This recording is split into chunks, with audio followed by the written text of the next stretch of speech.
Welcome to English Language Course. Oke, hari ini kita akan membahas tentang simple present tense.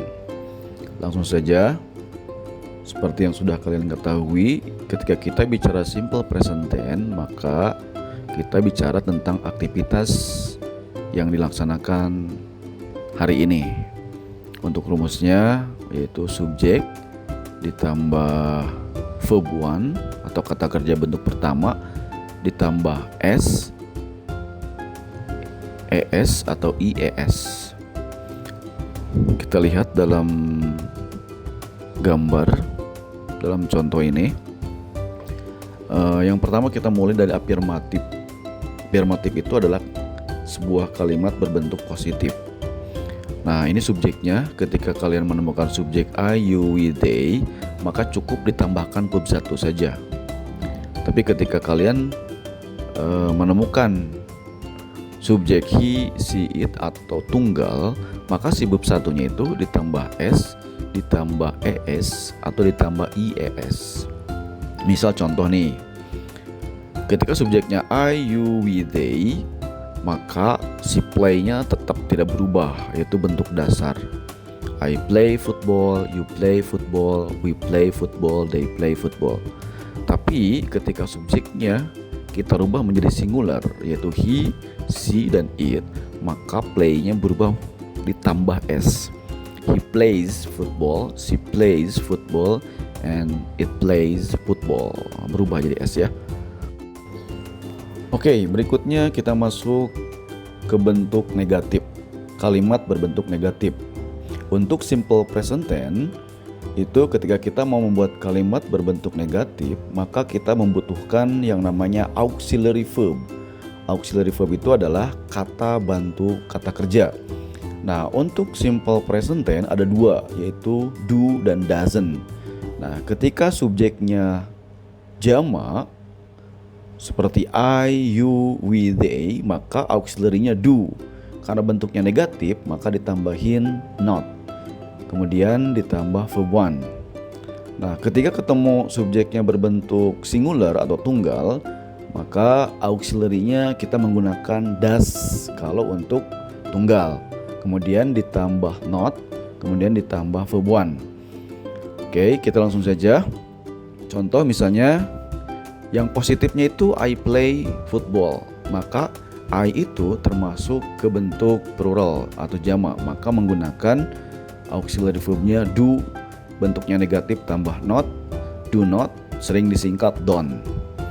I don't play football, you don't play football, we don't play football, they don't play football. Lihat semuanya, ketika subjeknya I, you, we, they atau jamak, maka auxiliary-nya menggunakan do, bentuknya negatif menggunakan not, jadi do not atau sering disingkat don't. Kemudian diikutin verb satu atau kata kerja bentuk pertama. Tapi ketika subjeknya diganti sama tunggal atau contohnya misalnya di sini he, she, dan it, maka do-nya diganti sama does. Oke, karena bentuk negatif ditambahin not, does not atau disingkat doesn't. Misalnya contoh di sini yang bentuk positifnya he plays football. Nah, dia menggunakan S karena subjeknya singular. Tapi ketika bentuk negatif, maka kita lihat di sini he, kemudian pakai auxiliary does, pakai not karena negatif. Nah, si play-nya itu kembali lagi ke base form, ke bentuk dasar. Jadi si S-nya hilang karena memang sudah diwakilin sama auxiliary verb does. Jadi balik lagi ke bentuk dasar. He doesn't play football. She doesn't play football. It doesn't play football. Kemudian berikutnya kita masuk ke bentuk question, bentuk pertanyaan. Nah, untuk bentuk pertanyaan, untuk auxiliary simple present ya, seperti yang sudah kalian ketahui itu ada dua. Do untuk subjeknya yang plural atau jamak, does untuk subjeknya yang tunggal atau singular. Nah, untuk bentuk question, untuk bentuk interrogative sentence, itu si auxiliary-nya disimpan di depan. Jadi kalau misalnya subjeknya jamak, I, you, we, they, maka do disimpan di depan seperti biasa diikutin verb 1. Kemudian ketika subjeknya he, pasti di depannya itu menggunakan does karena he itu tunggal, he, she, it, kemudian diikutin oleh verb 1. Contoh misalnya di sini. Dari bentuk positifnya I play football, you play football, we play football, they play football. Nah, I, you, we, they itu bentuknya jamak atau plural, maka menggunakan auxiliary verbnya do. Nah, do-nya disimpan di depan. Jadi kalimatnya seperti ini. Do I play football? Kemudian kalian kasih question mark atau tanda tanya di belakangnya untuk menunjukkan bahwa itu adalah interrogative sentence. Contoh yang lainnya, do you play football? Do we play football? Do they play football?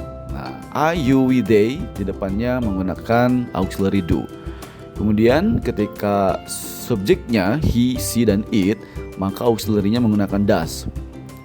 Di sini contohnya, does he play football? Does she play football? Does she play football?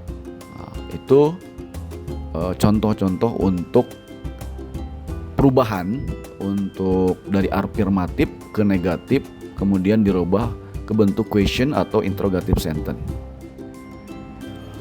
Oke, sekarang kita akan ngebahas tentang kata kerja dalam simple present yang ketika subjeknya tunggal, itu si kata kerjanya ditambahin akhiran es.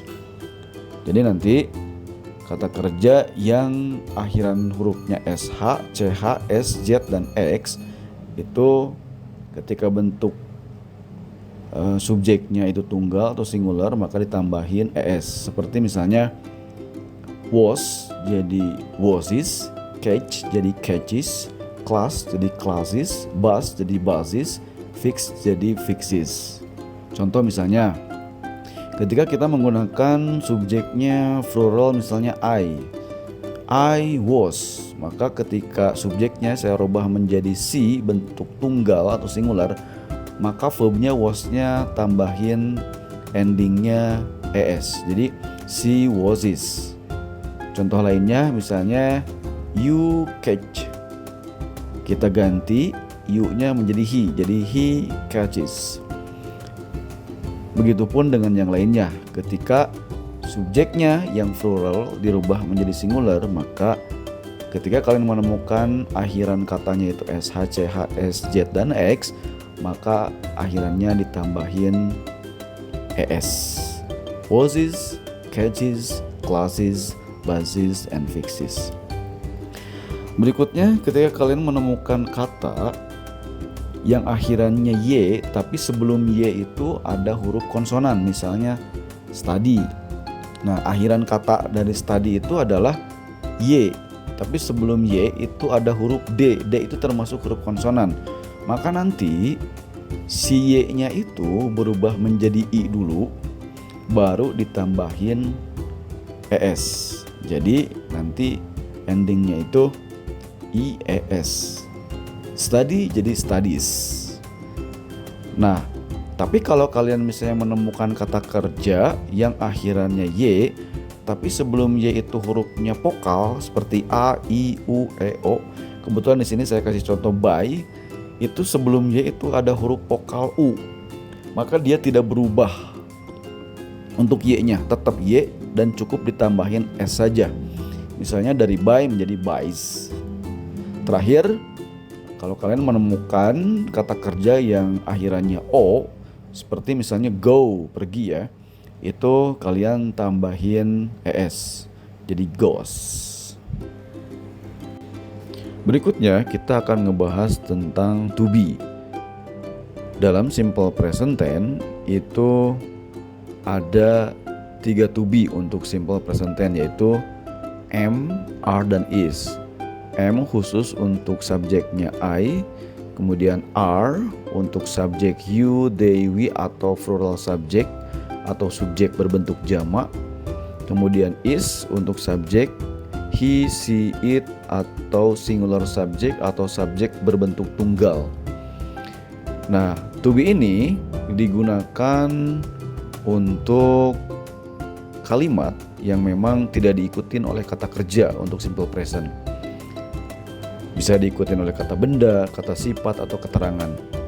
Contoh misalnya yang pertama, I'm a teacher. Kemudian yang kedua, you are smart.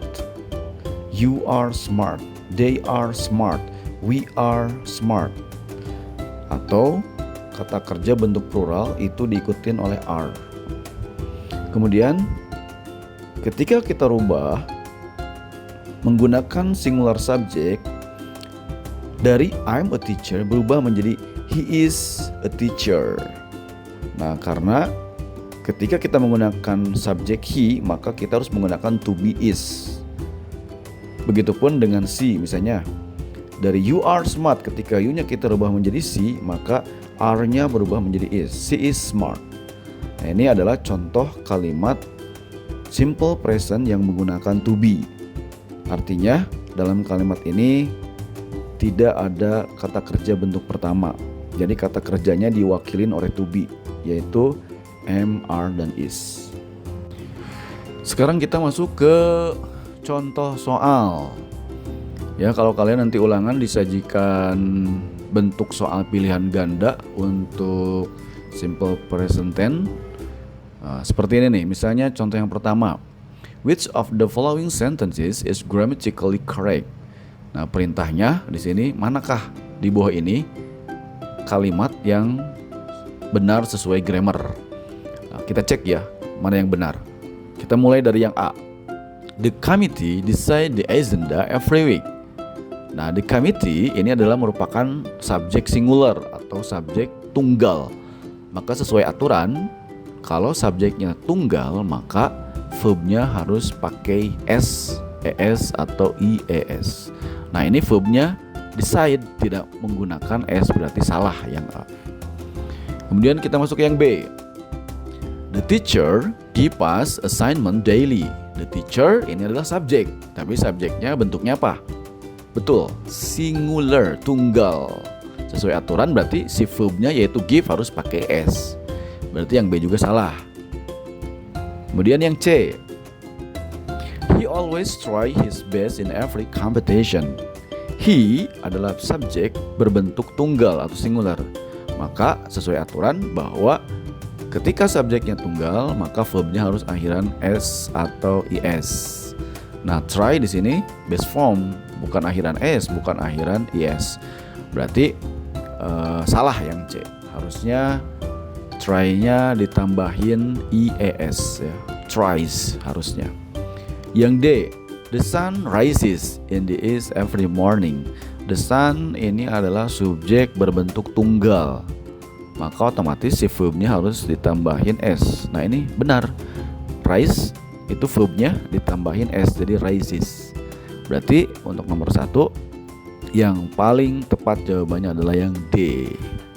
Kemudian yang E itu salah karena go-nya itu harus pakai es karena subjeknya tunggal yaitu C. Berarti yang jawaban yang benar untuk nomor 1 adalah option yang D. Berikutnya nomor 2. Identify the error in the sentence. Oke, ini kita identifikasi nih di kalimat ini mana yang error, mana yang salah. Kita baca dulu kalimatnya.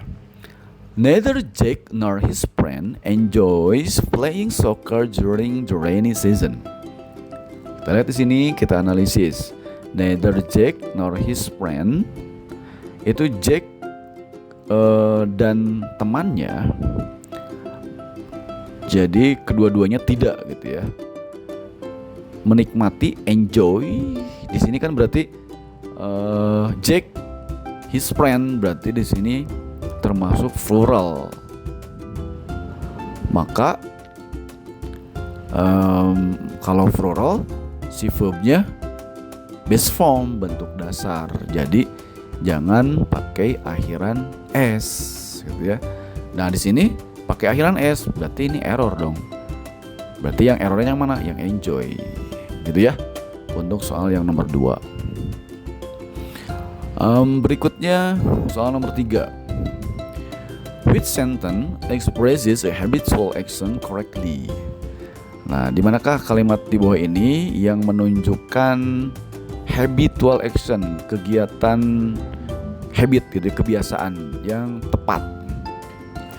Ini berarti kalau misalnya kita bicara tentang habitual action, pasti harus menggunakan simple present. Dan aturan simple present seperti yang sudah kalian ketahui, kalau subjeknya tunggal harus pakai akhiran s, es, dan ies.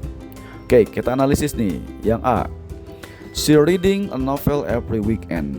She reading, ini otomatis salah ya, karena setelah subjek si akhiran ing gitu ya. Nah, kalau akhiran ing nanti biasanya ada pembahasan lagi, itu di simple present continuous itu ya, akhiran ing itu. Berarti yang A salah. Kemudian yang B, he watches TV news at 7 p.m. daily. Nah, kita lihat nih, subjeknya he itu termasuk singular atau tunggal. Nah, kata kerjanya itu watch. Nah, ditambahin es karena si watch itu di akhir katanya ada huruf ch, maka ditambahin es jadi watches. Nah, ini tepat nih. Subjeknya tunggal, verbnya akhiran es sesuai aturan. Oke, jadi yang B tepat nih. Tapi kita analisis lagi yang C, D, dan E.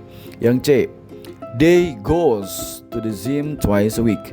Goes itu akhiran es, tapi subjeknya jamak plural, harusnya jangan pakai akhiran is, harusnya go saja karena subjeknya they atau jamak. Yang D, my sister are baking. Nah, ini udah jelas nih.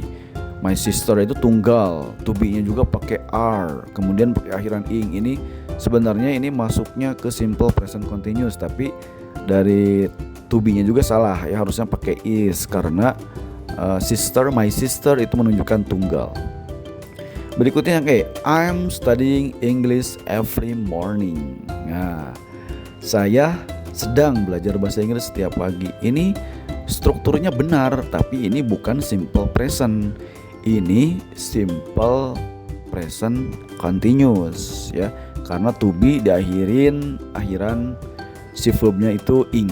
Jadi kalau misalnya ada to be diakhirin verb ing, itu masuknya simple present continuous, bukan simple present tense. Jadi yang paling tepat jawabannya adalah yang B. He watches TV news at 7 p.m. daily. Berikutnya nomor 4. Choose the best answer to complete the sentence. Pilihlah jawaban di bawah ini yang paling tepat untuk mengisi kalimat yang rumpang. Oke, kita lihat di sini nih kalimatnya. The chef bla bla bla new recipes for his restaurant menu every month. Nah, seperti biasa, sesuai dengan aturan simple present tense, itu kita hanya fokus ke subjek saja sih. Kalau subjeknya misalnya tunggal, maka verbnya harus akhiran s, is, atau ies. Tapi ketika subjeknya jamak atau plural, maka itu bentuknya base form kata kerjanya. Kita lihat nih di sini, the chef, koki itu. Nah, ini berarti apa? Tunggal, betul. Ini berarti singular. Nah, kalau singular sesuai aturan itu si kata kerjanya harus ditambah s, es atau ies. Kita lihat yang A, try, ini base form, salah ya. Yang B, tries. Nah, ini try-nya berubah atau ditambah ies.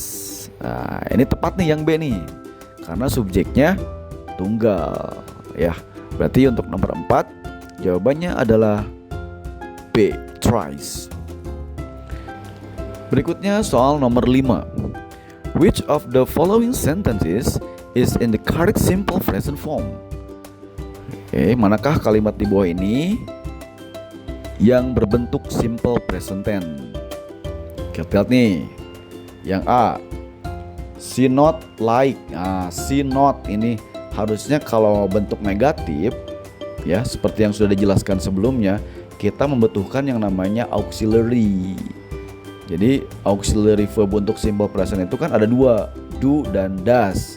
Nah, ini tidak menggunakan do atau tidak menggunakan does. Nah, karena subjeknya si, harusnya yang A itu menggunakan auxiliary does. Jadi si doesn't harusnya. Berarti yang A salah. Yang B, Do he know the answer to the question? Nah, ini bentuk interrogative sentence nih. Jadi bentuk pertanyaan. Ya, seperti yang sudah dijelaskan sebelumnya sama ketika kita mau membuat kalimat simple present tense bentuk pertanyaan, kita membutuhkan auxiliary. Nah, ini betul nih menggunakan auxiliary, tapi kita lihat subjeknya. Di sini subjeknya he. He itu termasuk tunggal atau singular, maka harusnya yang B itu menggunakan auxiliary-nya bukan do tapi does, karena subjeknya tunggal yaitu he. Berarti yang B salah. Yang C, the train leave the station at 9 AM every day. The train itu termasuk subjek apa? Betul, the train itu termasuk subjeknya tunggal.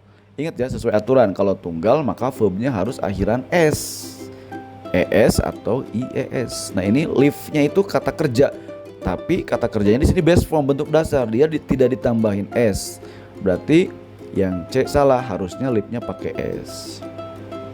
Yang D, my brother often plays chess with his friend.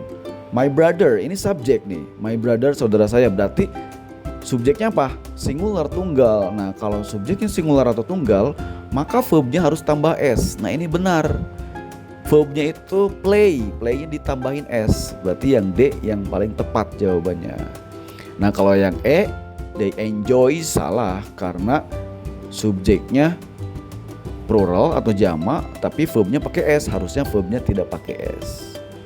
Oke? Berikutnya kita masuk ke soal nomor 6. Find the grammatically correct sentence. Temukan kalimat di bawah ini yang benar sesuai dengan grammar. Karena kita sedang membahas simple present, berarti cari kalimat yang bentuknya simple present. Oke, kita analisis nih dari option A sampai E. Yang A, everyone in the team work hard for the project. Nah, everyone itu menunjukkan subjek tunggal. Everyone, everybody itu menunjukkan subjek tunggal. Maka sesuai aturan kalau subjeknya tunggal, maka kata kerjanya harus akhiran s, es atau ies. Nah, di sini kata kerjanya worknya base form, tidak ditambahin s, berarti yang A salah. Yang B, each student in the class participate activity. Nah, di sini ada kata each student. Jadi kalau kalian menemukan kata each itu menunjukkan tunggal ya. Jadi subjeknya itu tunggal ketika diawalin kata each. Berarti kalau tunggal maka verbnya harus menggunakan akhiran s. Di sini verbnya participate. Nah, tidak menggunakan s, berarti yang B salah. Yang C, my parents supports my education unconditionally. My parent, di sana lihat parentnya itu tambah s subjeknya. Itu berarti my parent, kedua orang tua saya, berarti itu jamak ya, plural. Maka sesuai aturan kalau plural si verbnya harus base form bentuk dasar. Nah, ini si verbnya yaitu support pakai s, salah. Harusnya jangan menggunakan s karena subjeknya jamak ya atau plural. Yang D, the company provide excellent customer service. The company ini subjeknya bentuknya tunggal atau singular. Maka kalau tunggal atau singular, verbnya harus pakai ending s. Ini verbnya provide tanpa s, berarti salah yang D. Yang E, he studies English grammar every morning. He itu adalah subjek bentuk tunggal atau singular, maka verbnya harus ditambahin s, es dan ies. Ini verbnya adalah study. Nah, studinya ditambahin ies, y-nya berubah menjadi i ya. Jadi bentuknya jadi studies. Nah, ini betul nih, betul ini betul karena subjeknya tunggal. I think that's all for today. Thank you very much.